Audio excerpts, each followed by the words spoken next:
permitirnos día a día, Señor, conocer tu palabra. Tu palabra, Señor, que es alimento a nuestro espíritu, que edifica nuestras vidas, Dios amado. Hoy te pedimos, Señor, y clamamos, Dios del cielo, para que cada corazón, Señor, y cada mente se disponga, Señor, a escuchar tu mensaje. Ese mensaje que hemos preparado, Señor, con mucho amor para este pueblo, para que este pueblo crezca y conozca más de lo que Jesús enseñó sobre cada tema. Padre, yo bendigo a cada persona y declaro en el nombre que es sobre todo nombre, Señor, que cada uno de ellos, Señor, de lo aprendido en este seminario, Señor, pondrá en práctica diariamente en su vida. Gracias te damos, Padre, en el nombre precioso de Jesús. Amén y amén. Bueno, hoy vamos a tocar un tema bien interesante, como todos los temas de este seminario, que tiene que ver con el rol de la iglesia en la tierra. Y quiero empezar dando una pequeña explicación de cómo era el ambiente religioso en ese tiempo cuando se dan los inicios de la iglesia de Jesucristo. Bueno, dice que en esos tiempos de Jesús, habían sectas, habían grupos religiosos que se oponían tremendamente a las enseñanzas de Jesucristo, porque eran grupos que defendían a capa y espada lo que establecía la ley. No era que el Señor hubiera venido a abolir la ley, pero en las enseñanzas que traía Jesús había muchos cambios. La ley enseñaba, por ejemplo, ojo por ojo, diente por diente, y el Señor enseñaba que había que perdonar al enemigo 70 veces 7. Entonces eran cosas que chocaban, o a la gente le era difícil entender cómo Jesús estaba enseñando doctrinas que no estaban aferradas a la ley de Moisés, o sea, no era lo mismo. Entonces, encontramos grupos como los fariseos. Dice que los fariseos eran un partido del pueblo que no gozaban de los beneficios materiales que daba el Imperio Romano. Dice que los fariseos en su mayoría eran gente del pueblo, gente que los obreros, los trabajadores, los agricultores, los pequeños comerciantes, gente que no manejaba mucho dinero, no eran familias pudientes. Y que en cuestiones de doctrina, los fariseos creían en la resurrección y en los ángeles. Dice que entre otros de los grupos que existía estaban los saduceos, que era un partido aristócrata, cuyos intereses estaban aliados con el Imperio Romano, porque ellos recibían de este imperio mucha colaboración material. Eran gente aristócrata y muy conservadores, pero no creían ni en la resurrección ni en los ángeles. Dice que también existían los celotes, extremistas militantes que se oponían al Imperio Romano. Imagínate los celotes, un grupo de izquierda en estos momentos.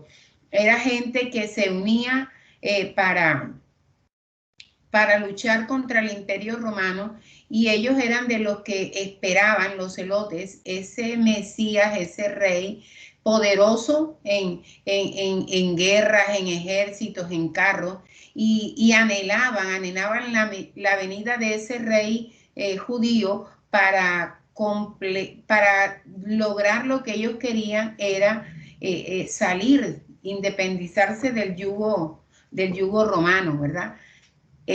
También entre estos grupos religiosos estaban los sacerdotes. Dice que los sacerdotes eran un grupo que ocupaba un lugar muy importante dentro del pueblo de Israel, porque ellos eran los que manejaban el poder político y el poder religioso. Dice que ya estos sacerdotes en los tiempos de Jesús no asumían una posición sacerdotal por vocación, sino era algo hereditario.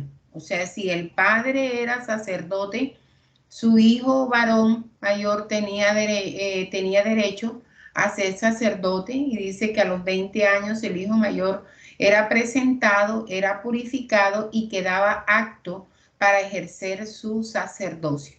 Entonces, dentro del grupo de los sacerdotes empezó a tener mayor demostración, mayor interés entre ellos el poder político, ¿verdad? También dice que entre los grupos existentes de gran influencia dentro del pueblo de Israel estaban los ancianos. Dice que los ancianos era un grupo que pertenecía al Sanedrín y no eran ancianos por la edad que tuvieran, no. Era llamado los ancianos porque eran gente influyente, gente rica, que tenía bajo su control la parte productiva de las riquezas, o sea, eran los hacendados, los dueños de grandes rebaños, o sea, ellos eran los que manejaban toda la productividad. También estaban los escribas.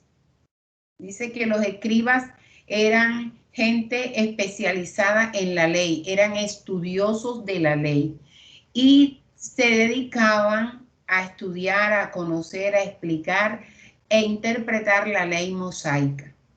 Como era una gente tan estudiosa, también eran una aristocracia intelectual judía, o sea, eran tenidos muy en cuenta, eran muy respetados y eran honrados por su labor, por la labor que hacían.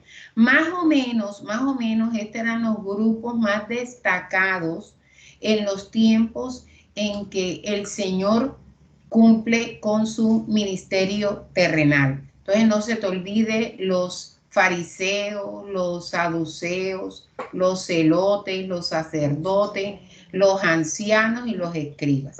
Habían otros grupos más pequeños, pero de menos influencia dentro del pueblo judío. Bueno, te muestro esta diapositiva que nos habla de los inicios de la iglesia. Dice que la iglesia de Jesucristo comienza con ese pequeño grupo de 12 personas escogidas por el Señor, que eran los apóstoles, ¿verdad?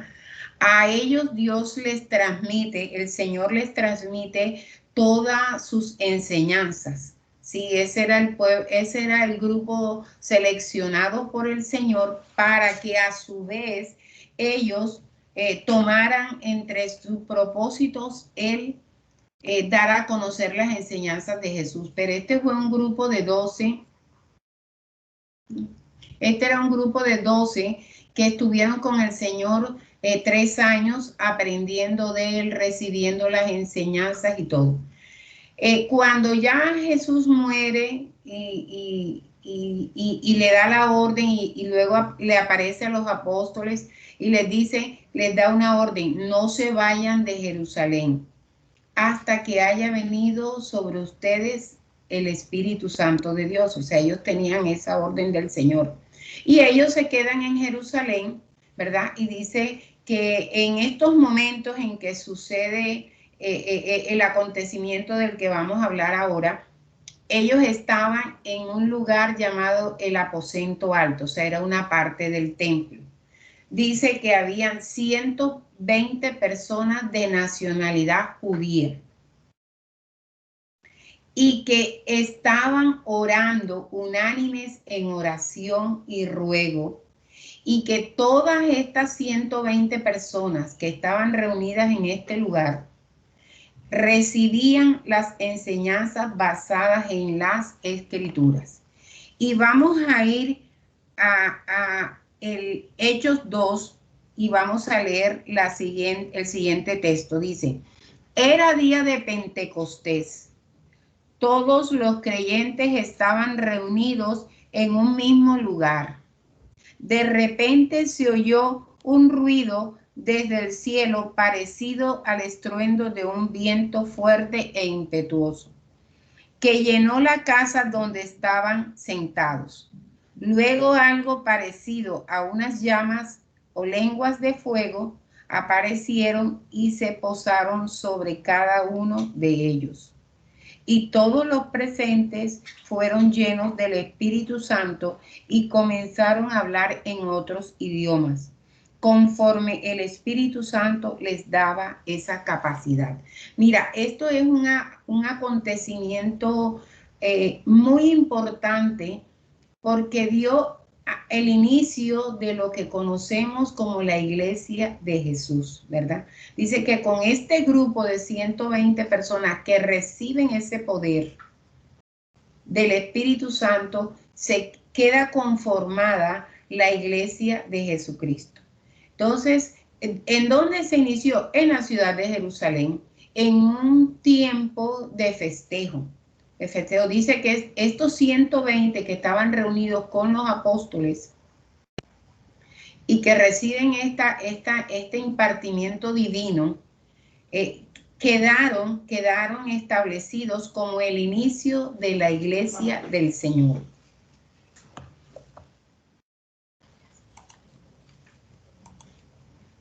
Bueno, dice, a estas 120 personas todavía no se les llamaba cristianos. O sea, ellos no tenían ese nombre. Se les conocía como los del camino. Ese era el nombre que recibieron primero ellos, los del camino. Dice que este grupo de personas, cuando ya estaban llenos del poder del Espíritu Santo, tuvieron que asumir en sus prácticas muchas costumbres judías. Nosotros sabemos que el judío adoraba en las sinagogas, pero a partir de este momento la adoración empezó a hacerse en el templo. Ya el culto era en el templo. ¿Te acuerdas que antes el templo, los mismos sacerdotes permitieron que eso se convirtiera en un lugar de comercio? Y luego esto que había sido cambiado por el mismo hombre retomó lo que de verdad el templo es para el Señor, un lugar de oración. Entonces, el culto que se hacía en las sinagogas, a partir de este momento empezó a hacerse en el templo. También se establece la oración como una disciplina del grupo, de los llamados del camino. Ellos basaban todas sus enseñanzas en lo recibido de Jesús y en el uso de las Sagradas Escrituras. Hasta este momento, lo único que ellos manejaban de escrituras eran el Antiguo Testamento. Todavía el Nuevo Testamento no se había escrito. ¿Qué toman ellos también, este grupo? El calendario religioso judío. Y se une al culto la música en himnos y oraciones.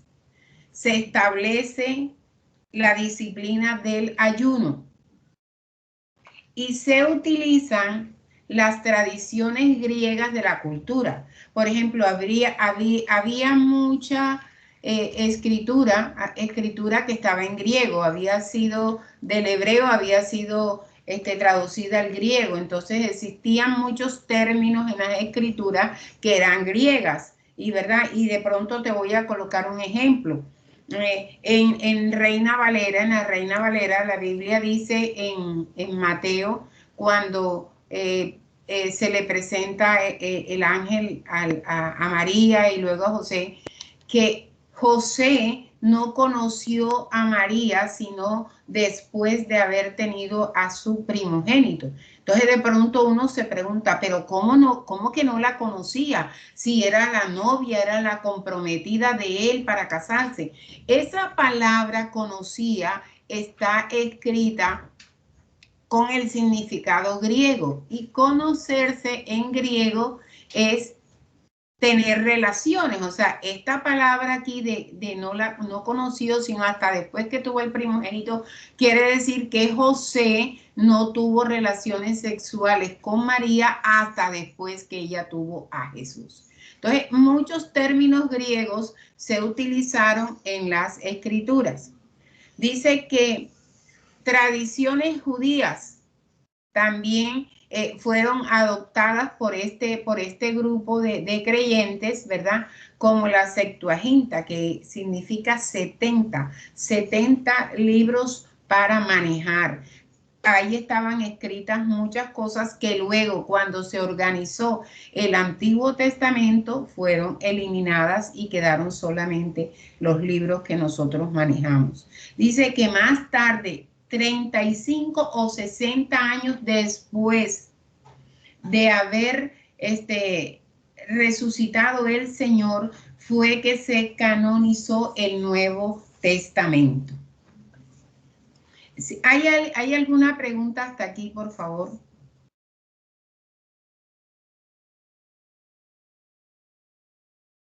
Bueno, cuando este grupo está organizado, empieza a hacer su trabajo, ¿verdad? Y ellos ya tenían ese poder divino, ya ellos estaban llenos del Espíritu Santo y tenían como el valor, digamos así, la fuerza, el poder para salir a las ciudades, a los países, a hablar de Jesús. Porque es que quien nos da ese poder divino para nosotros poder hablar de Jesús es el Espíritu Santo de Dios. Y ya el Espíritu Santo había sido derramado sobre este grupo de personas, ¿verdad? Dice que fue algo tremendo, algo maravilloso, algo sobrenatural. Dice que aparecieron en ese lugar donde estaban los 120 unas llamas de lenguas de fuego que se posaron sobre las cabezas de los 120 y todos estos fueron llenos del poder del Espíritu Santo. En Jerusalén se celebraba el Pentecostés, la fiesta de Pentecostés. Pero, ¿qué sucede con este derramamiento del poder divino sobre estas personas que daban el inicio a una a un gran grupo que luego se conocería como la iglesia primitiva? O sea, mira, dice que el Espíritu Santo lo primero que hizo fue su obra regeneradora en cada persona. ¿Qué quiere decir eso? Sabes, cuando nosotros recibimos a Jesús y cuando somos, el Espíritu Santo es derramado en nosotros, Él empieza a hacer esa obra en nosotros, esa obra buena, esa obra divina en nuestras vidas, o sea, a regenerarnos, a hacernos otras personas. Esto también le sucedió a esos 120. Dice que también el Espíritu Santo empezó a morar en ellos, porque antes el Espíritu Santo no había sido derramado sobre ninguno después de Jesús. O sea, ellos tenían que esperar que esto sucediera como el Señor se los había dicho. Entonces dice que el Espíritu Santo empezó a morar en estos 120. Pero también estos 120 fueron sellados por el Espíritu Santo de Dios para apartarlos para Dios y para el día de la redención.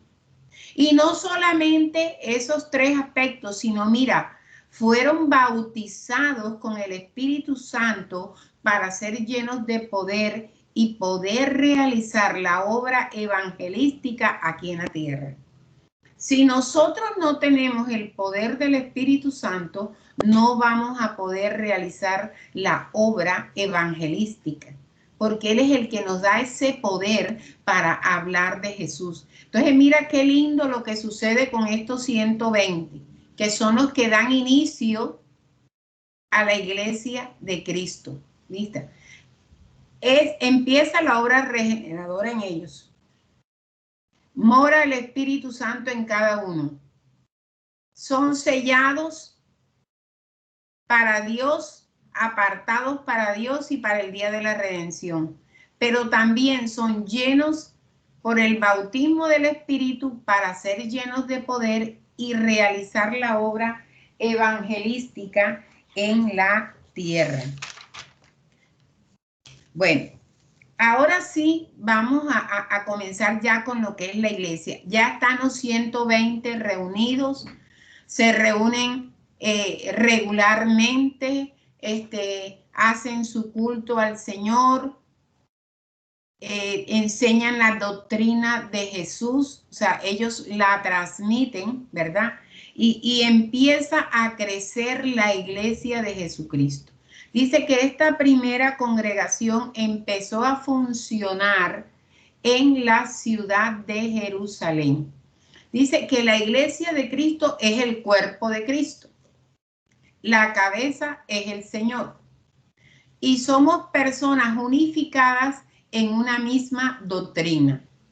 Por eso es que, mira, es importantísimo, importantísimo que tú como creyente, como seguidor de Cristo, como discípulo de Jesús, conozcas la doctrina del Señor, porque esa es tu base, tu base. La doctrina de Jesús es tu base. Tú tienes que conocerla, tienes que saber de qué habla la Biblia, qué es lo correcto, qué es lo incorrecto. Entonces, el Señor viene y le enseña a los discípulos todas estas cosas para que ellos las empiecen a transmitir a otras personas. Y mira, dice, los creyentes forman una comunidad. ¿A quién le confía a Dios el llevar la palabra a la iglesia? A la iglesia. Luego vamos a leer esta cita bíblica. Dice, lo que se describe en Hechos 2:42 se puede tomar como un propósito interno de la iglesia. Y ahora lo vamos a leer. ¿Qué es? Dice, todos los creyentes se dedicaban a la enseñanza de los apóstoles, a la comunión fraternal, a participar juntos en las comidas, entre ellas la cena del Señor, y a la oración. Un profundo temor reverente vino sobre todos ellos, y los apóstoles realizaban muchas señales milagrosas y maravillas. Todos los creyentes se reunían en un mismo lugar y compartían todo lo que tenían. Vendían sus propiedades y posesiones, compartían el dinero con aquellos en necesidad, adoraban juntos en el templo cada día, se reunían en casas para la cena del Señor y compartían sus comidas con gran gozo y generosidad, todo el tiempo alabando a Dios y disfrutando de la buena voluntad de toda la gente. Y cada día el Señor agregaba a esta comunidad cristiana lo que iban siendo salvos. Cuando yo te hablo de un propósito interno de la iglesia, tiene que ver con los miembros que forman la iglesia. Es un propósito para los integrantes de la iglesia. ¿Y qué hace un integrante de la iglesia? Actualmente eso sigue vigente. Perseverar en la doctrina de los apóstoles. Estos a su vez habían recibido la enseñanza de Jesús, ¿sí? Por eso en las iglesias lo primero que hacemos es enseñarle a la gente la doctrina de Jesús. Esto que estamos haciendo en este seminario, enseñarle a la gente de lo que Jesús enseñó a los apóstoles, ¿sabes? Por eso es que en las iglesias se organiza el discipulado 1, el discipulado 2, hay veces que hay 3 y 4. ¿Pero para qué? Para que la gente conozca, se empape de cuál fue la doctrina que Jesús le enseñó a los apóstoles. ¿Qué otra cosa trabajamos los miembros de la iglesia? Mira, la comunión de los santos unos con otros. ¿Y qué es la comunión? No es comernos algo, es tener relaciones fraternales, hablarme con mis hermanos, saludarlos, si tienen algún problema, dirigirme a ellos, hablar con los nuevos, llamarlos. Eso es comunión de los santos, o sea, unos con otros. ¿Qué otro propósito interno tiene la iglesia? Compartir el pan y las oraciones. La iglesia primitiva se reunía y dice que una vez los apóstoles dijeron, o repartimos comida o nos dedicamos a enseñar la palabra. Y tuvieron que buscar unas 7 personas que los ayudaran a atender a aquellos que venían con hambre física y que los apóstoles o el grupo de personas había preparado comida. Entonces dice, compartían el pan, pero no solamente les daban comida física, también compartían en oración. ¿Con quién hacían todo esto? Con los miembros de la iglesia, ¿verdad?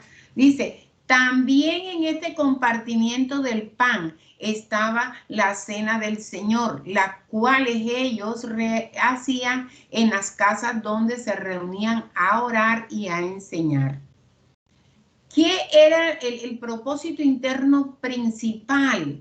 ¿Sabes? Era enseñarle a los integrantes de la iglesia la doctrina bíblica de Jesús. Lo que Jesús les había enseñado a ellos, ellos lo estaban transmitiendo ahora. ¿Y qué más buscaba la iglesia primitiva? Y sigue buscando. Proveer un lugar de compañerismo para los creyentes. ¿Cuál es ese lugar de compañerismo que buscamos? Oye, el templo, que nosotros lo llamamos iglesia, pero que tú y yo sabemos que la iglesia somos nosotros. El lugar donde nos reunimos para un ayuno, el lugar donde nos reunimos para recibir una clase, el lugar donde nos congregamos los domingos es el templo. Ahí es donde se reúne la iglesia, porque la iglesia somos tú y yo. ¿Qué otro propósito interno persigue la iglesia? Sabes, que la gente ore, que además de compartir el pan, compartamos la oración. Eso es bien importante, ¿sabes? Para que un creyente pueda crecer y llegar a la estatura de Cristo, tiene que vivir en ese proceso de estar aprendiendo todos los días lo que habla la palabra. Pero también la iglesia tiene un propósito externo. El anterior interno tiene que ver con los integrantes de la iglesia. Ahora, este propósito externo de la iglesia, que lo estamos llamando la gran comisión, está escrito en Mateo 28, 19, 20, que dice, id por todo el mundo, llevando las buenas nuevas, ¿verdad? Y enseñando la doctrina de Jesús y bautizándolos en el nombre del Padre, del Hijo y del Espíritu Santo. Mira qué importante es este punto, ¿sabes? Eso es ganar almas para Cristo. ¿Y a quién le fue entregada esa gran comisión? A la iglesia de Jesucristo. Por eso tú y yo no nos podemos quedar callados cuando una persona se nos acerca o tú sientes en tu corazón que el Espíritu de Dios te está diciendo, háblale de Jesús. ¿Sí? Este es el propósito externo de la iglesia, la gran comisión, que es hablar de Jesucristo resucitado. ¿A quién? A las naciones. Y las naciones pueden ser tus vecinos, tu familia, tus amigos. Esta comisión fue entregada primeramente a los apóstoles para propagar las enseñanzas que habían recibido de Jesús a todo el mundo, enseñando y bautizándolos en el nombre del Padre, del Hijo y del Espíritu Santo. Eso es hacer discípulos. Cuando tú le compartes a otro de Jesús, cuando esa persona oye tu enseñanza, estás haciendo el trabajo que le fue dado a la iglesia, que es la gran comisión. Hacer discípulos es el gran mandato de la comisión. Enseñar y bautizar son los medios por los cuales cumplimos con este mandato de hacer discípulos. Fíjate, no podemos quedarnos solamente en compartirle a la gente de Jesús. La comisión completa es presentarles a la persona de Jesús. Yo creo en eso de la oración de fe. Sí, yo creo mucho en eso, esa es mi opinión. Pero yo no me puedo quedar solamente con eso. ¿Qué debo hacer con esa persona a la que le compartí de Jesús? Debo estarla llamando, hablándole la Biblia, dice esto, mira, si tienes algún problema, la Biblia, eso es enseñar. Hasta que esa persona crea y decida bautizarse. Cuando una persona decide bautizarse, ¿sabes que estamos completando ese proceso para que esta persona se convierta en un discípulo de Jesús? Pero a veces, ¿qué hacemos nosotros como iglesia? Solamente compartimos de Jesús y ya dejamos a la persona ahí. No, tú tienes que encargarte de tomar ese nombre de esa persona y orar, que Dios la inquiete, que ponga una necesidad en ella para que te llame y tú le puedas empezar a enseñar de Jesús. Si ella no te llama, llámala tú. Háblale de Jesús. Háblale de lo que dice la palabra, ¿sabes? Porque ese es el propósito externo de la iglesia que se llama la Gran Comisión. La Gran Comisión es habilitada por el Espíritu, por el poder del Espíritu Santo. O sea, tú y yo estamos llenos de ese poder. Nosotros somos testigos de Cristo. Debemos cumplir con la Gran Comisión a donde Dios te mande, a las ciudades, a los países. ¿Sí? La primera nación que tú te tienes que ganar se llama la familia. A esa tienes que hablarle, pero también tienes que hablarle con un buen testimonio. Y ahorita vamos a ver por qué Jesús hacía comparaciones con ciertos elementos necesarios en nuestro diario vivir. Porque el Señor quiere, no es que quería, quiere que con nuestro testimonio nosotros seamos atractivos para otras personas, un testimonio de verdad, un testimonio de fe, de amor, de santidad, de gozo, de paz, de esperanza. Entonces, mira, no te olvides de esto. La iglesia tiene dos propósitos. Uno interno que tiene que ver con nosotros los miembros y uno externo que tiene que ver con el mundo. Y ese es llevar a cabo la gran comisión. ¿Y a quién se la entregó el Señor? A todos aquellos que nos llamamos discípulos de Jesús. Entonces, mira lo importante que es esto. Bueno, la iglesia, ¿quién la estableció? La iglesia la estableció el Señor. Y la iglesia siempre ha tenido,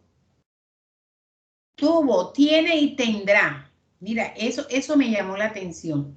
La iglesia es establecida por Dios y siempre tiene y tendrá influencia en todo el tiempo y en los ámbitos de la humanidad. O sea, la iglesia, nosotros debemos influenciar sobre la humanidad. Pero ¿cómo influenciamos? ¿Cómo llego a influenciar sobre las personas? Con mi testimonio, con mi testimonio. La influencia de la iglesia, mira, ha traspasado los tiempos, las culturas, las ideologías, las filosofías, la política y la economía.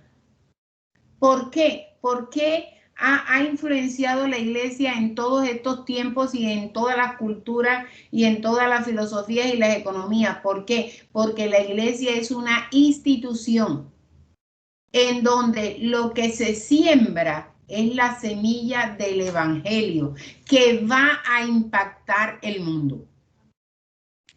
Cuando uno lee estas cosas, uno se pregunta, ¿de verdad como iglesia estaremos haciendo eso?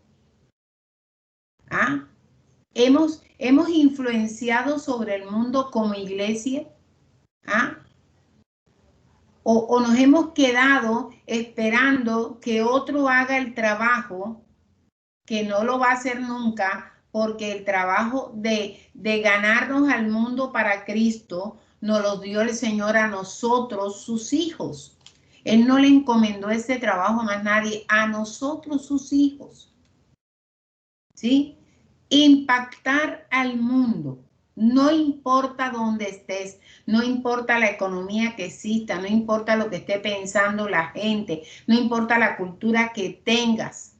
La iglesia está llamada a influenciar sobre el mundo, porque de la iglesia es donde sale la semilla del evangelio que va a transformar el mundo. Y mira esta frase, La iglesia debe ser el puente de restauración de la humanidad.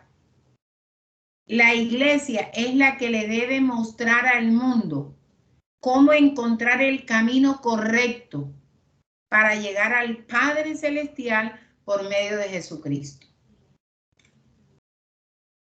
Vuelvo y te lo repito. La iglesia debe ser el puente de restauración de la humanidad, llevando a esta humanidad a encontrar el camino correcto al Padre Celestial por medio de Jesucristo. Ayer la pastora Ale hablaba de que hay un dicho por ahí que dice, todos los caminos llegan a Roma. Yo no sé ni quién se lo inventó, pero no todos los caminos me llevan al Padre Celestial. No todos los caminos me llevan a la vida eterna. No todos los caminos me ofrecen salvación. No todos los caminos me van a llevar al cielo.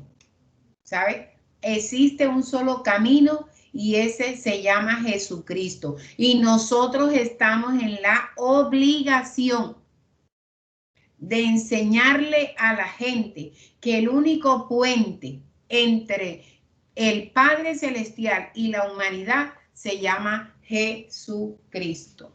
Entonces, mira qué importante todo esto que hemos hablado sobre la iglesia. ¿Qué pasó?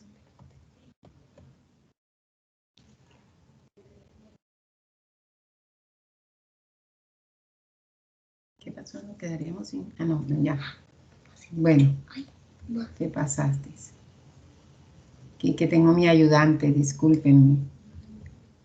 Bueno, vamos a ver un tema bien hermoso que tiene que ver mucho también con la iglesia, porque estamos hablando de la iglesia, ¿verdad? La iglesia como institución, la iglesia como organismo para transformar el mundo, la iglesia como ese grupo especial que Dios creó para que la gente conociera de Jesús, para que la gente a través de la iglesia se le enseñara a la gente lo que es buscar el camino correcto, Entonces, hoy vamos a hablar por qué Jesús en esas enseñanzas que dio compara a la iglesia con la sal de la tierra. De pronto, cuando yo leía todo esto, uno a veces dice, no le encuentro como sentido a que el Señor hable de esto, ¿verdad? O sea, la sal, ¿qué tiene que ver la sal ¿Y qué tiene que ver la sal con la iglesia? Y mira lo que dice en Mateo 5:13. Ya te lo leo. Espérame un momentico, por favor.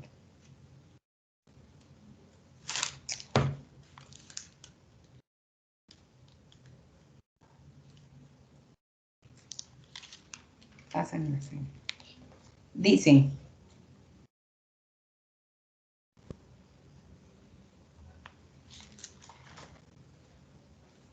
Dice, aquí tienes una diapositiva de una montaña de sal, ¿verdad?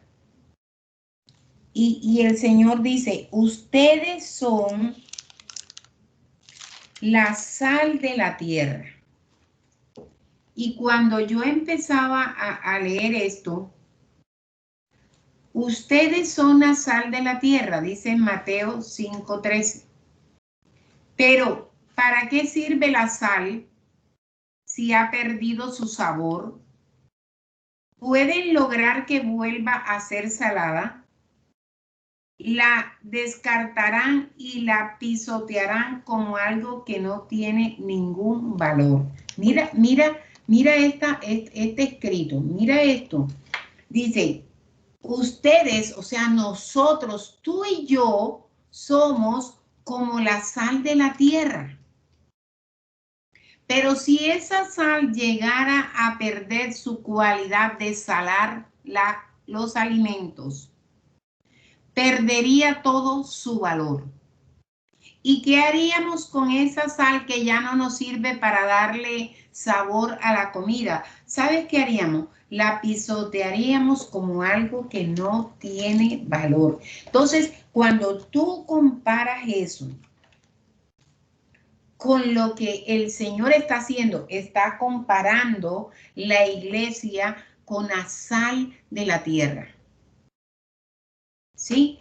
Si la sal le da sabor a la comida, nosotros los hijos de Dios tenemos que tener una vida que tenga atractivos para el mundo.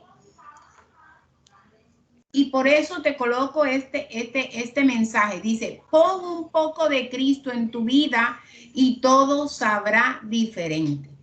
O sea, que el elemento o la persona que te va a dar ese sabor a tu vida, que va a poner ese atractivo, ¿sabes? Es el Señor. La vida de un creyente debe estar llena de sabor y debe ser atractiva. Y te voy a explicar cómo. No es que vaya a coger poco de sal y me la eche. No. La sal de nuestra vida es Jesucristo.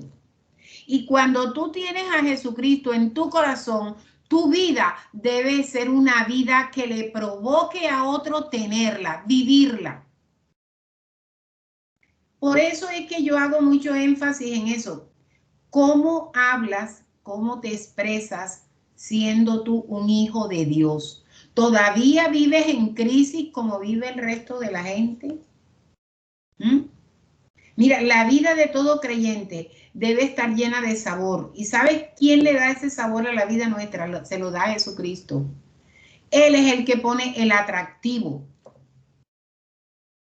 Dice que las ofrendas que están descritas en el libro de Levítico debían estar sazonadas con sal. Bueno, la sazón de tu vida la va a poner el Señor. Y por eso el Señor dice, si la sal perdiera la cualidad de condimentar los alimentos, ¿de qué sirve la sal? Entonces, ¿de qué sirve que las personas digan, somos creyentes, somos seguidores de Jesús, vamos a la iglesia tal, nos congregamos en tal parte, cuando tu vida no ofrece un atractivo para el resto de la gente?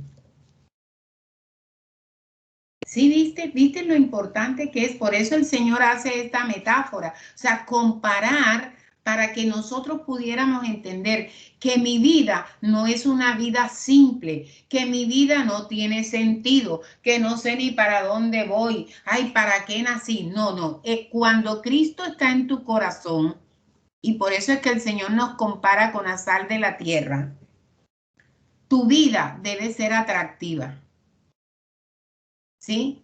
Por eso es que el Señor la relaciona. Yo quiero una iglesia llena de gozo.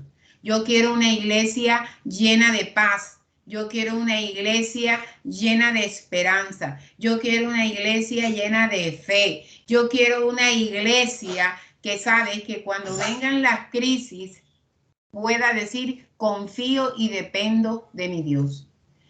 Mira lo que hace la sal y la relacionas con lo que Cristo quiere hacer en la iglesia, con la iglesia. ¿Qué hace la sal con la comida?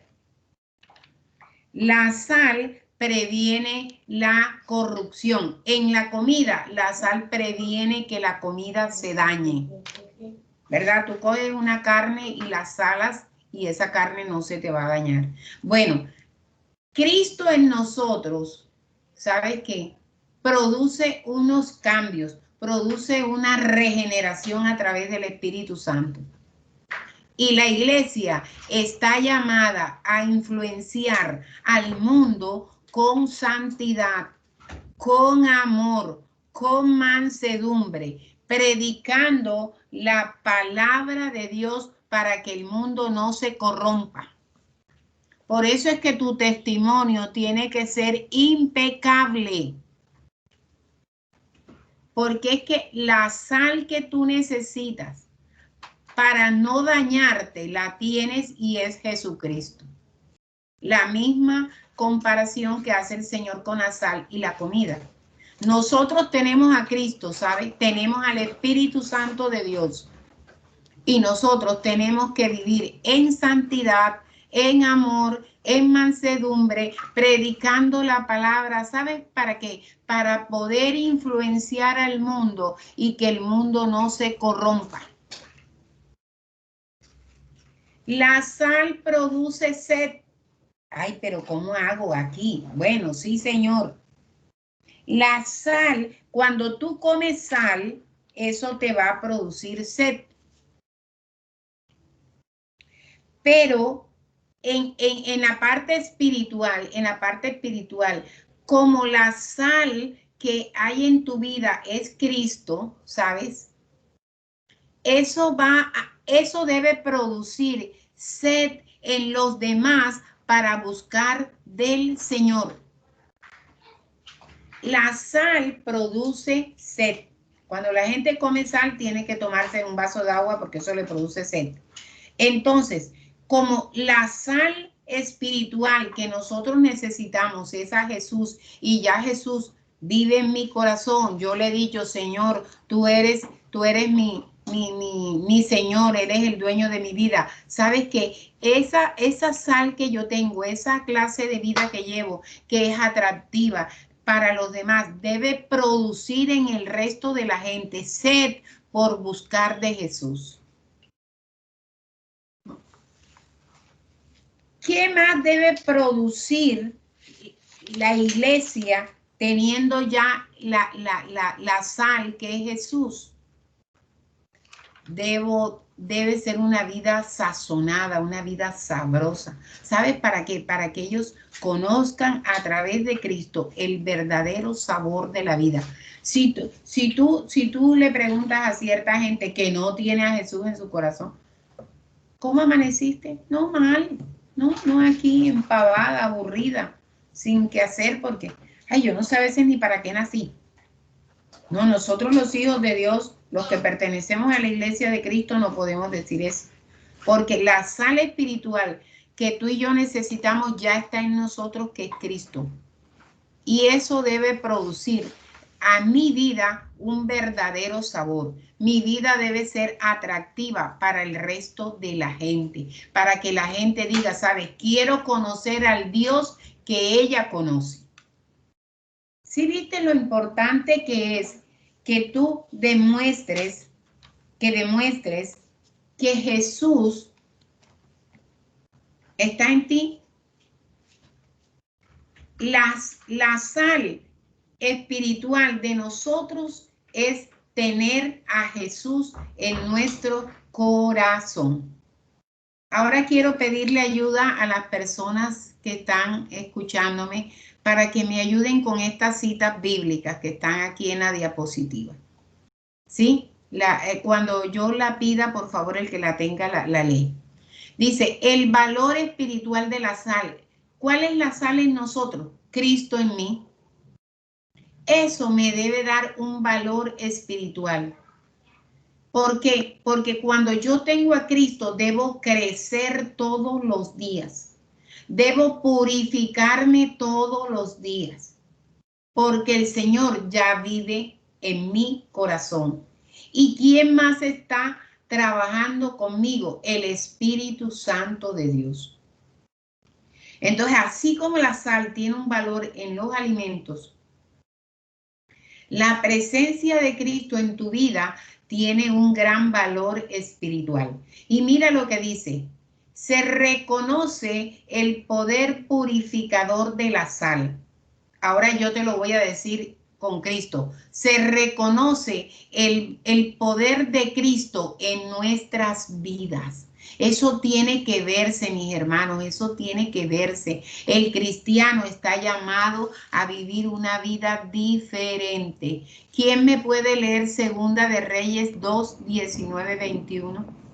Y los hombres de la ciudad dijeron a Eliseo, he aquí, el lugar en donde está colocada esta ciudad es bueno como mi señor ve, mas las aguas son malas y la tierra es estéril. Entonces él dijo, traedme una vasija nueva y poned en ella sal, y se la trajeron. Y saliendo él a los manantiales de las aguas, se echó dentro de la sal y dijo, así ha dicho Jehová, yo sané estas aguas y no habrá más en ellas muerte ni enfermedad. ¿Qué echó, Alex? Sal. Sal. ¿Y qué sucedió con el agua? Cambió. Se purificó, ¿verdad? Se purificó. Entonces, ¿quién va a purificar nuestras vidas? El Señor. El Señor. El Señor es la sal que yo necesito para poder llevar una vida espiritual, ¿verdad? Y podérsela demostrar al mundo y decirle al mundo, ¿sabes? Dios, Jesús sí te puede cambiar, Jesús te puede sanar, Jesús te puede libertar, Jesús te puede dar otra vida. Porque la sal espiritual que nosotros necesitamos es la presencia de Jesús en nosotros. Dice, como la sal, somos la sal de la tierra, que dice Mateo 5:13.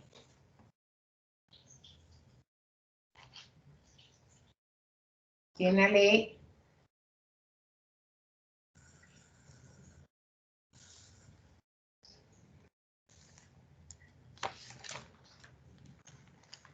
Dice, somos la sal de la tierra. Y si la sal perdiera su sabor, ¿alguien la podría salar? Porque si la sal perdiera su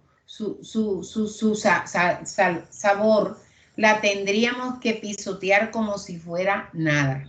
Eso es lo que dice Mateo 5:13. Nosotros somos la sal de la tierra. Nosotros somos lo que le damos sabor a la vida cuando le permitimos a Cristo vivir en nuestros corazones.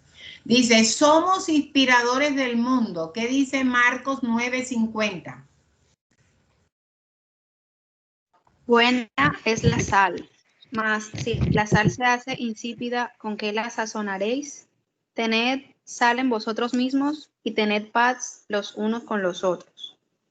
Mira qué hermoso, o sea, ahí te está hablando, en lo que acabas de leer, madre, te está hablando de que la sal que es Jesucristo va a producir, ¿qué? Paz en nosotros.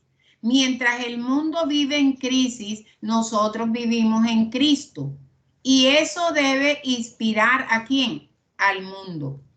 Por eso es que la gente cuando te conoce dice, ella cambió desde que se metió a esa religión. ¿Sí? Uno oye a la gente decir eso. No es la religión la que nos cambia. El que nos cambia es la sal que Jesucristo pone en nuestras vidas. Cuando yo le digo, Jesús, entra en mi vida, cámbiame, transfórmame, Él nos da nos ayuda a inspirar al mundo, a que la gente vea que mientras todo el mundo está como medio loco haciendo cosas, nosotros los hijos de Dios estamos en paz. Dice, la sal como condimento. ¿Qué dice Job 6:6?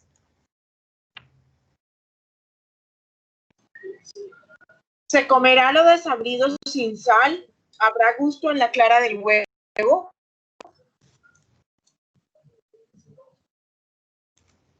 Ahí la está comparando la sal como un condimento, ¿verdad? Si todos los alimentos los preparamos con sal, tendrán sabor, no serán insípidos. ¿Qué quiere decir eso? La vida de todo creyente debe tener sabor a Cristo, no ser una vida insípida, ¿sí? Sino tener sabor a Cristo. Sacrificios consumados en el altar eran sazonados con sal. Mira lo importante que la sal era en el tiempo antiguo. ¿Qué dice Levítico 2:13?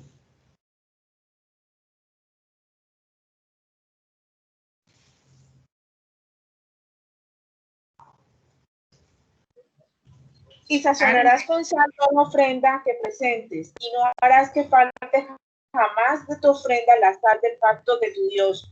En toda ofrenda tuya ofrecerás sal. Mira, era la sal en ese tiempo era un símbolo del pacto de Dios con el pueblo, ¿oíste? Porque era una forma de demostrar cómo se iba a conservar por toda la vida lo que Dios había pactado con el hombre. Bueno, vamos a ir, dice que la sal era un ingrediente del incensario sagrado, aquello que ofrecían los sacerdotes en el templo. ¿Qué dice Éxodo 30:35?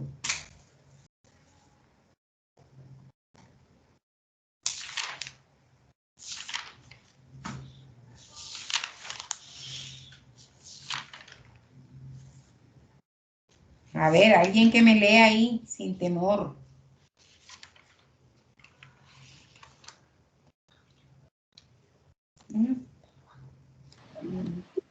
Y harás de ello el incienso, un perfume según el arte del perfumador, bien mezclado, puro y santo. O sea, la sal era uno de los ingredientes que se usaba en el incensario sagrado, o sea, cuando los sacerdotes iban a ofrecer sacrificio. Entonces, yo quiero que mira, recuerdes mucho esa comparación que el Señor hacía entre la sal de la tierra y la vida espiritual de un creyente.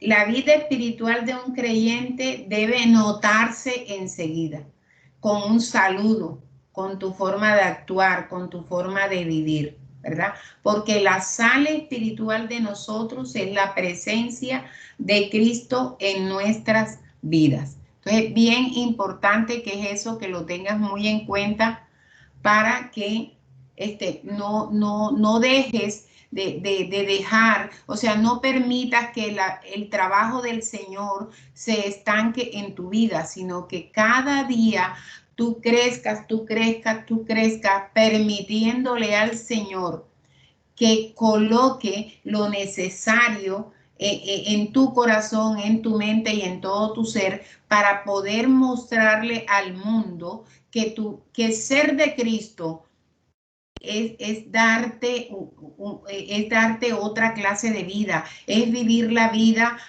viéndola desde otro punto de vista, es ver las situaciones no desde mi óptica, sino desde la óptica del Señor. Eso es lo que Dios quiere, que tu vida tenga esa sazón que solo Él, Jesucristo, puede poner en la vida de un creyente. Entonces, mira lo importante que es eso.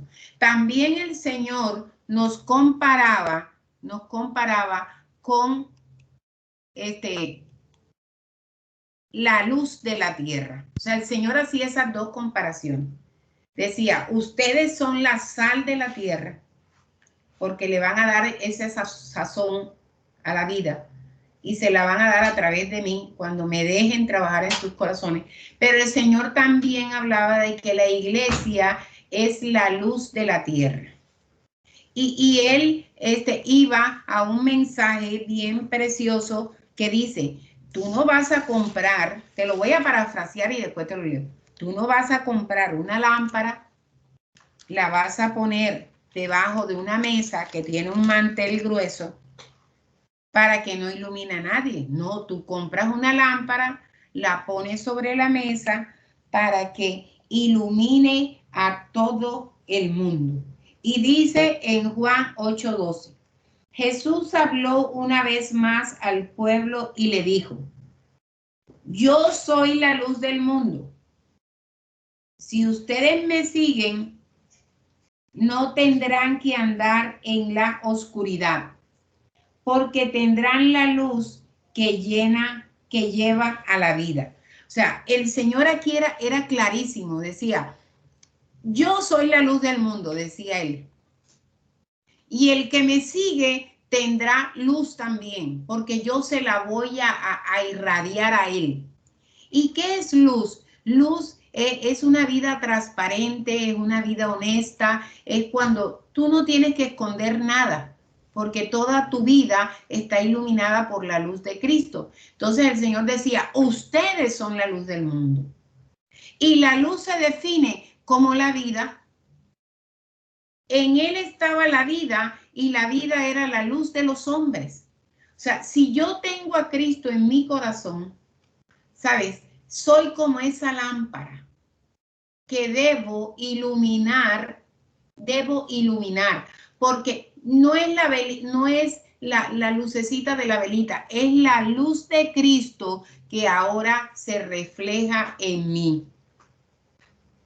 Por eso él dijo, si tú me sigues, no andarás en tinieblas. Las tinieblas tendrán que retroceder porque no soportarán la luz del Señor. Dios quiere que la iglesia marque la diferencia en esta sociedad, que irradiemos la verdad de Jesucristo en medio de un mundo imperfecto y corrupto. O sea, tú tienes que ser totalmente diferente como al modelo que se ha hecho el mundo. Porque ya nosotros no andamos en tinieblas.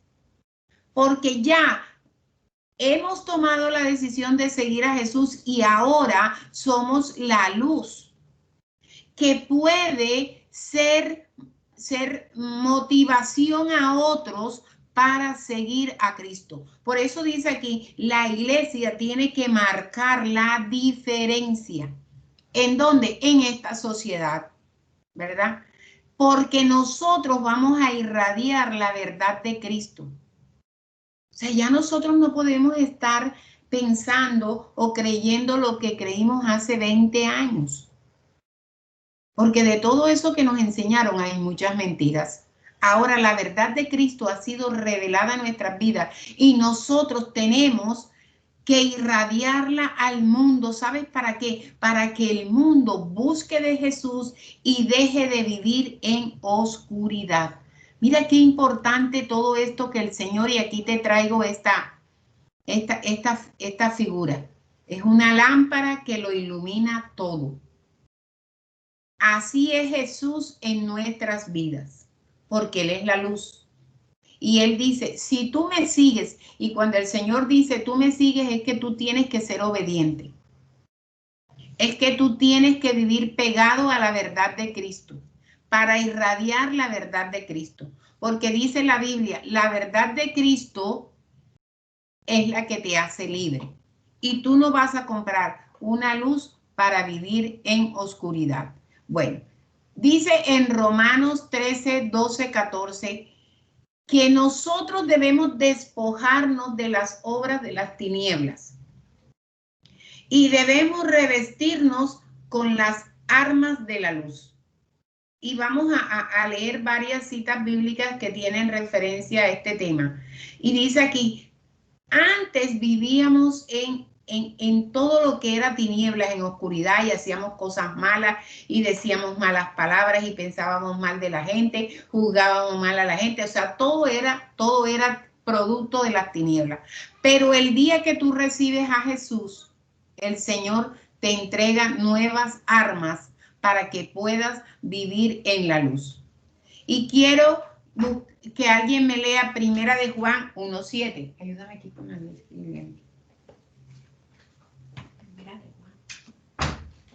Búscame Salmo 119:8. A ver, alguien que me lea Primera de Juan 1:7.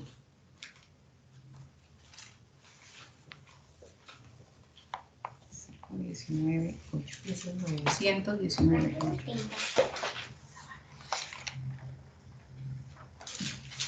Nadie, todo el mundo está calladito, oye. Bueno. 119:8. Ajá, léelo en voz alta. Obedeceré tus decretos. Por favor, no te des por vencido conmigo. Mira lo que te dice el Señor. O sea, te obedeceré. Esa es una declaración mía, ¿verdad? Te obedeceré. No quiero darme por vencido tan rápido. Quiero que tú, Jesús, sigas siendo la luz de mi vida. Dice, tu palabra es lámpara a mis pies. Es una luz en mi sendero. La palabra de Dios es la que ilumina tu camino. Cuando tú de verdad estás siendo un seguidor, un discípulo de Jesús. Porque también quiero aclararte eso. A veces hablamos de ser la iglesia de Cristo, pero no vivimos de acuerdo a como Cristo quiere que vivamos. ¿Qué dice Salmo 27:1?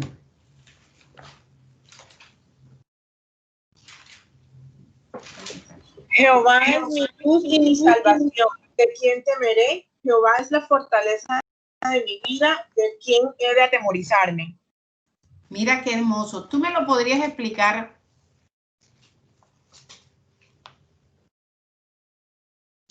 Que con Dios no hay temor. Sencillo eso. Con Dios no hay lugar al temor, a la duda. Con Dios es seguridad. Exacto. El temor es una parte de las obras de las tinieblas, ¿verdad? Temor. Pero dice que Jesús nos ha llamado y nos ha dado espíritu ¿de qué? De valentía. O sea, porque el temor es una obra de las tinieblas. ¿Sí? Isaías 60:1, ¿qué dice, Lina? Levántate, Jerusalén, que brille tu luz para que todos la vean, pues la gloria del Señor se levanta para resplandecer sobre ti. Cuando el Señor dice, Jerusalén, levántate, no se estaba refiriendo a las casas ni a los edificios, se estaba refiriendo a los que vivían ahí. ¿Sí? Levántate, resplandece, porque ya tu luz ha llegado. O sea, ya la luz de Cristo llegó a nuestras vidas. ¿Sí? Y quiero que eso lo tengas bien presente. Tú no andas ya en oscuridad, porque la luz de Cristo ha venido a tu vida.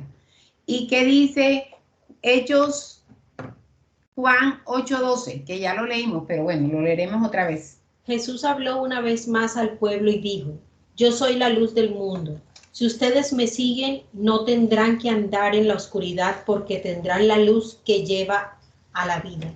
Muy bien. ¿Quién me puede leer Hechos 13:47?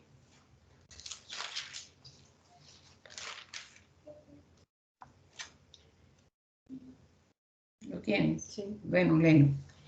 Pues el Señor nos dio este mandato cuando dijo, yo te he hecho luz para los gentiles, a fin de llevar salvación a los rincones más lejanos de la tierra. Mira lo que dice el Señor, yo te he hecho luz para que vayas e ilumines el camino de los gentiles. Los gentiles en ese tiempo era la gente que no conocía de Cristo, que no eran judíos, ¿verdad? Entonces hoy el Señor nos dice, te he llamado para que seas luz en el mundo, para que la luz tuya, ¿sabes qué? Ilumine también la vida de las otras personas. Y esa iluminación, ¿sabes con qué se da? Con el testimonio que tú y yo vivamos. Bueno, voy a dejar hasta ahí las citas bíblicas y voy a seguir acá. Jesús comenzó haciendo una confirmación y dijo, yo soy la luz del mundo. En esos momentos en que Jesús hace esta exclamación, se estaba celebrando la fiesta de los tabernáculos y se habían encendido unos enormes candelabros para recordar la columna de fuego que guardó a los hijos de Israel en el desierto. Así como Dios los había iluminado en el desierto, de la misma manera ahora era el Hijo encarnado quien los podía iluminar y dispersar las tinieblas de su corazón. Cristo es la luz para los hombres, en todo momento y lugar. Él es la luz en el sentido absoluto. El mundo necesita la luz porque está sumido en las tinieblas morales y espirituales. El mundo necesita de Cristo. Y Cristo necesita de ti y de mí para poder llevar la luz a otros corazones. El mundo está bajo el poder de Satanás y solo el Señor Jesucristo puede cambiar esta situación. El que me sigue no andará en tinieblas, dice Jesús. Pero ¿por qué Jesús afirmaba que andaban en tinieblas? O sea, él estaba haciendo referencia a Jesús a muchas situaciones, ¿verdad? Cuando él decía, ¿por qué Jesús se expresaba así? O sea, ¿por qué andan en tinieblas? Dice que se podía referir a los que estaban ciegos físicamente, porque ellos vivían en una oscuridad total, ¿verdad? Vamos a ver qué dice Hechos 15:11.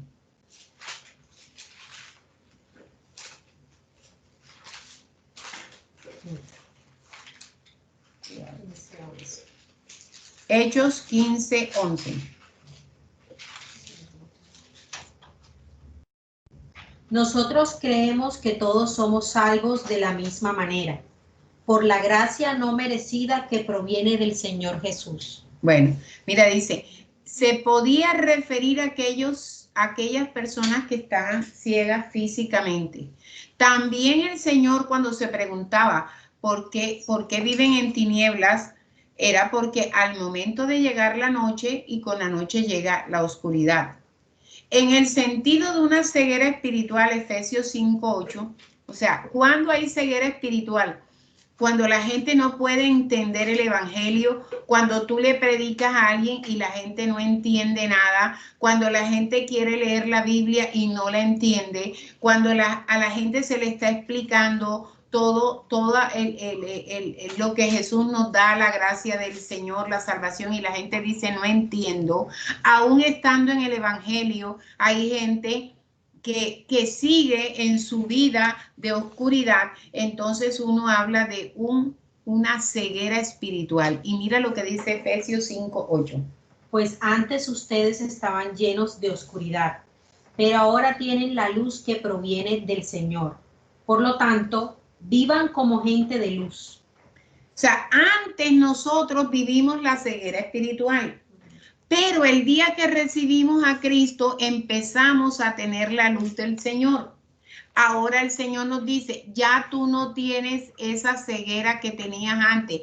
Te he quitado el velo, te he quitado las vendas y todo te está siendo revelado. Por eso ahora los seguidores de Cristo vivimos en luz. Dice, ¿por qué también son ciegos? Porque pueden andar en la vanidad de su mente. ¿Qué dice Efesios 4:17?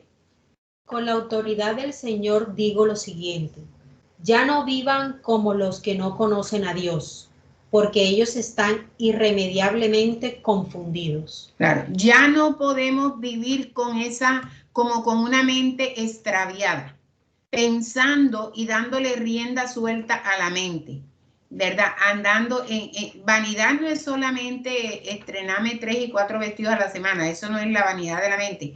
La vanidad de la mente es estar pensando como pensaba hace años. El Señor dice, he llegado a tu vida para iluminar tu mente, para renovarla, para poner mis pensamientos, dice Jesús, en ti. y para que no andes en esa vanidad, o sea, pensando cosas que a Dios no le agradan. ¿Por qué también el Señor se refería a que andaban en oscuridad, que andaban en tinieblas? ¿Sabes por qué? Porque tienen un entendimiento entenebrecido. ¿Y qué dice Efesios 4:18? Tienen la mente llena de oscuridad. Vagan lejos de la vida que Dios ofrece, porque cerraron la mente y endurecieron el corazón hacia Él. Repítemelo, Lina, despacio. Dice que tienen la mente llena de oscuridad. La mente llena de oscuridad. Y vagan lejos de lo que Dios ofrece. Y vagan lejos de lo que Dios les está ofreciendo. Porque cerraron la mente y endurecieron el corazón. Porque cerraron su mente para no querer entender a Dios y endurecieron su corazón. ¿Y quiénes son también estos que andan en oscuridad? Aquellos que viven ajenos a la vida de Dios. Mira, hay gente que en este mundo ha conocido la palabra, han estado congregándose, de pronto un día toman la decisión y se van, se retiran del Señor y viven su vida como si nunca hubieran conocido la palabra. Esta gente, es lo que dice el Señor, andan ajenos a la vida y andan en oscuridad. Dice, por la ignorancia y dureza de su corazón, Salmo 95. Tú sabes, uno de los grandes problemas del hombre, la dureza de corazón. La ignorancia de las cosas de Dios. Toda esta gente que está siendo enumerada aquí es la gente que el Señor dice, pero están andando en tinieblas, están llevando una vida de oscuridad. También porque la manera de vivir que tienen, alejados de todo principio divino. ¿Sí? Y mira lo que dice Salmo 95, 8, 9. El Señor dice, no endurezcan el corazón como lo hizo Israel en Meriba, como lo hizo el pueblo en el desierto de Masá. Allí sus antepasados me tentaron y pusieron a prueba mi paciencia, a pesar de haber visto todo lo que hice. Sí, o sea, vieron todos los milagros, pero decidieron ignorar al Señor y decidieron endurecer su corazón para decirle a Dios, sabes, no te creemos más. Entonces dice que todas estas personas que estamos haciendo esta descripción son gente que viven en oscuridad, que su manera de vivir es aquella que no tiene ningún principio divino, no le tienen temor a Dios a nada. ¿Qué dice Romanos 15, 12? ¿Y qué dice? Dice que viven bajo el poder de Satanás. Y todos los que han rehusado vivir en la luz de Cristo viven en oscuridad. Y en otro lugar Isaías dijo, el heredero del trono de David vendrá y reinará sobre los gentiles. Ellos pondrán sus esperanzas en él. Mira, dice, esta gente habían oído hablar de Dios, conocían las maravillas de Dios, pero pusieron sus ojos, pusieron su corazón en el hombre, en el hombre. Entonces el Señor dice, viven, pero viven alejados de todo principio divino. Saben que no me gusta esto, dice el Señor, saben que no me agrada esto, pero lo hacen. Porque ellos viven bajo el poder de Satanás. ¿Sabes? Porque todos aquellos que han rehusado vivir bajo la luz de Cristo, viven una vida de tinieblas. Porque no es, vuelvo y te digo, no es el velón, no es la vela, no es eso lo que nos va a iluminar. ¿Qué es lo que ilumina nuestras vidas? ¿Qué es lo que le da un sentido, un horizonte a nuestras vidas? El tener a Cristo en nuestros corazones. Qué importante es tener la luz de la vida en un mundo que está en tinieblas. Tú estás llamado, ¿sabes qué? A iluminar. Tú estás llamado a llevar una vida como la que Jesús llevó. ¿Sabes? Tú tienes que impresionar al mundo. Tú tienes que impactar al mundo. Tu vida debe ser una vida que influya sobre el resto de la gente. No se te olvide lo que enseñé ahorita.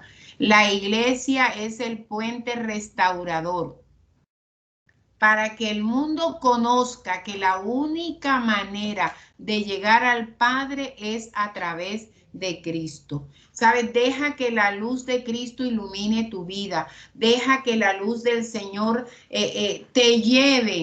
te lleve a esa posición que Él quiere, a ser un verdadero seguidor de Jesús, a poder impactar al mundo, a poder decirle, sabes, el atractivo mío no es la ropa, no es el cabello, no son los zapatos, no es los bolsos. El atractivo mío es que tengo a Cristo en mi corazón. Bueno, pastor, hasta aquí llegó mi enseñanza. El que tenga una pregunta, alguna inquietud, pues lo escucho.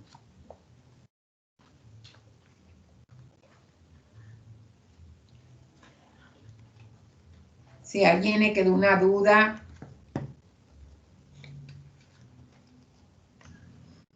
¿Alguna pregunta? Pastora, para mí todo claro.